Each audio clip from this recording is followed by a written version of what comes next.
আসসালামু আলাইকুম রহমতুল্লাহ।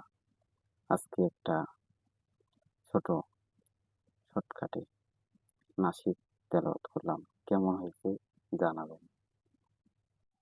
মাদ্রাসাতে দাও বাবা মা তোমাদের সন্তান, কোরআন হাদিস শিখে হবে সাচ্চা মুসলমান, ঈমান ও আমলে হবে মুমিন মুসলমান, কোরআন হাদিস শিখে হবে সাচ্চা মুসলমান।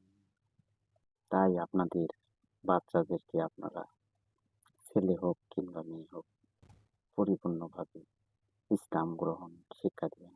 হয়তো দুনিয়ার জীবনে অনেক শিক্ষা আছে, প্রত্যেকটা শিক্ষাতে হয়তো আপনার বাচ্চাদের প্রয়োজন আছে, কিন্তু কোরআন এবং হাদিসের আলোকে আপনি যদি আপনার বাচ্চাকে আপনি শিক্ষাদান দিতে পারেন, তাহলে হয়তো দুনিয়ার জীবনে কোনো কিছু পান বা না পান, পরিপূর্ণভাবে যদি আপনি ইসলাম শিক্ষাটা দেন, হয়তো মৃত্যুর পরে আপনাদের কবরের জিন্দেগিতে হয়তো তারা দুনিয়াতে যদি কোনো ভালো কাজ কিংবা আমল করে থাকে, সেক্ষেত্রে আপনাদের কাজে লাগবে মৃত্যুর পরে। অবশ্যই আপনারা চেষ্টা করবেন আপনাদের জায়গা থেকে আপনাদের বাচ্চাদেরকে ইসলামের পরিপূর্ণভাবে শিক্ষা গ্রহণ করার বা শিক্ষাদান দেওয়ার। তো সবাই